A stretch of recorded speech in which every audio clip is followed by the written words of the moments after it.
Is everything okay? Help me, please help me! Help me, help us! Help me, please!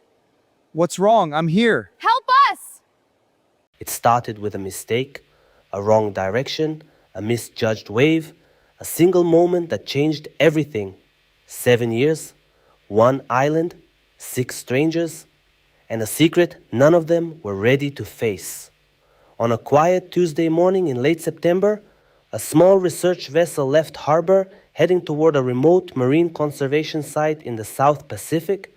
On board were 6 people who had never met before, professionals, experts, individuals with purpose.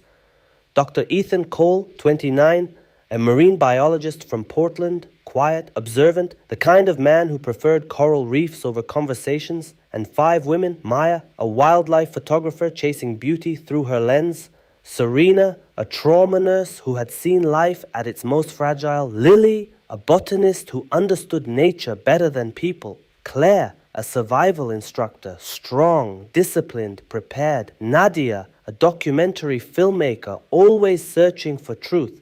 They were strangers, but not for long. On the 3rd day, the ocean turned against them. Without warning, the sky darkened. Waves rose like moving walls. The captain fought to hold control, but the storm didn't care. For 40 minutes, they battled the sea until a single rogue wave flipped the vessel completely. Silence, darkness, water. Ethan remembered the burning in his lungs, the panic, the desperate pull toward the surface. When he finally broke through, the boat was gone, only wreckage, only chaos. He screamed into the storm, and one by one he found them, broken, bleeding, terrified, but alive. All 6 made it to shore, a small, rocky strip of land surrounded by endless ocean.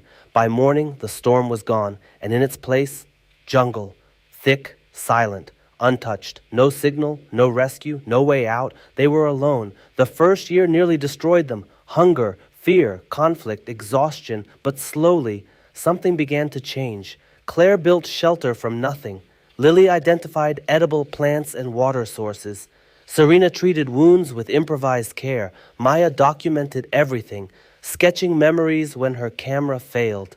And Ethan, he carried more than weight. He became the center.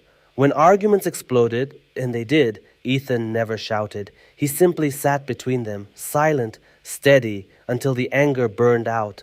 And somehow, it worked. By the end of the first year, they had survived. By the second, they had built something real. A camp, a system, a life. But there was something none of them had revealed. Not before the journey, not even after the crash. A truth that would change everything. He's so tiny. He's perfect. Is he okay? He's strong, just like you. He's beautiful. He is.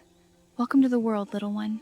They were all pregnant, every single one of them. Maya, 8 weeks hiding heartbreak. Serena, 14 weeks carrying a child she chose on her own.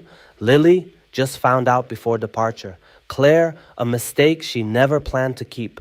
Nadia, nearly 5 months, hiding it from everyone. 5 women, 5 unborn children. 1 man who knew nothing. Until day 43, when Serena collapsed from severe dehydration, the truth came out. And then everything else followed.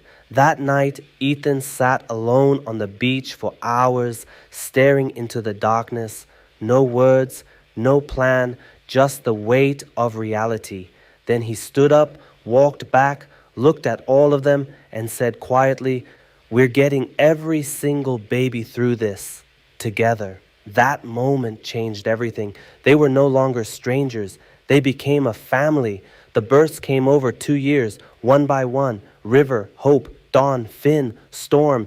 Each child born without hospitals, without equipment, without certainty. Only courage, only trust. Ethan was there for every birth, holding hands, keeping fires alive through the night, building shelter, fighting exhaustion. He didn't leave, not once. The children grew up wild and free, running barefoot, swimming before they could speak properly, learning plants, stories, survival. They spoke a language of their own, part English, part something entirely new. They weren't just surviving, they were living. Then, after 7 years, 2 months, and 11 days, Rescue came. A helicopter, smoke signals spotted from above, a system Ethan had maintained every single day without fail. When rescuers arrived, they didn't find victims. They found a village, a life built from nothing. The world couldn't believe it. 6 adults, 5 children, 7 years without contact. But the real story wasn't survival. It was something deeper, a promise made on day 43 and kept.